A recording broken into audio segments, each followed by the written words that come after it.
Hi everyone, Missy Harris here with Hubble Real Estate Group, and today we're going to talk about pest inspections.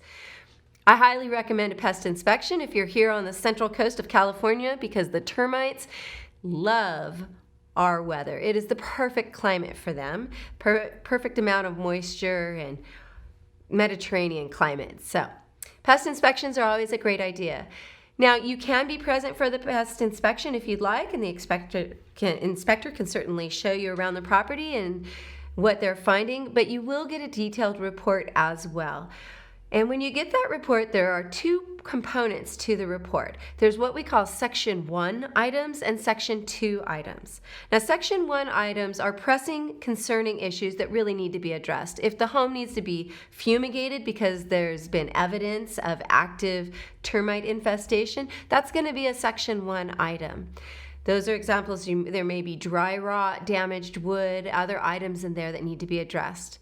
The Section 2 items are items that are of concern but are not pressing issues. They're more of recommendations. So, for example, a common item found in Section 2 is a loose toilet.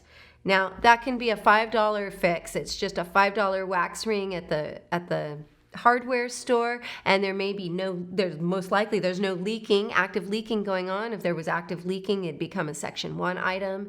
But it's just something of concern because if a toilet is slightly loose on that old wax ring, it could lead to a leak in the future, which could lead to a pest concern later. So, here are some tips and tricks for the pest inspection. This goes for a home inspection or any other inspection you may do as well. If you are obtaining financing on your property, unless you have put the pest inspection in as a stipulation of the contract, you should not be discussing the findings of your reports with your lender. This is a conversation you have with me, your realtor, and that we have with the other party during negotiations. The reason you do not need to be bringing this up with your lender is because as a buyer, it can be to your detriment later. Let me give you some examples why. Well, first off, lenders are, depending on the lending institution, some institutions require that if they hear that an inspection is being done, they are obligated to ask for a copy of that report. Once they've got that report, more likely than not, the underwriting department is going to be reviewing that report and quite possibly now making it a requirement or a condition to fund the loan that all of those pest repairs be completed.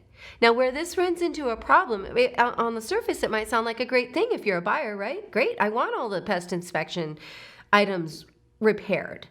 Of course, we all do. But let's say, for example, that there are quite a few repairs. It's pretty costly. And as a buyer, perhaps you're pretty handy and you're willing to address those items after close of escrow. And let's say the seller simply doesn't have the funds to do those repairs as part of escrow.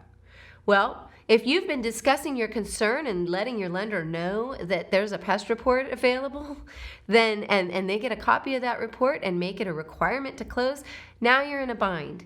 Because if seller is unwilling or unable to do the repairs, and if the buyer was willing to go ahead and close escrow without those repairs done in the first place, but the lender is now requiring that they must be done or they're not funding the loan, where do you go from there? You're either going to have to start all over as a buyer with a brand new lender, and that's going to set escrow back, and that could quite possibly cause a cancellation of the contract. Or it just ends there, and the seller, everyone's at a standstill, and you have to cancel contract. So this is why I say that really you should not be discussing or letting your lender know that you're getting inspections done. That's your right as a buyer to have those inspections done during your inspection contingency period. But that's a dialogue you need to keep between me as your broker, and we negotiate between buyer and seller, and that is off the record with the lender. Okay, thanks so much. Again, it's Missy Harris with Hubble Real Estate Group, your Central Coast real estate resource. Have a great day, everyone.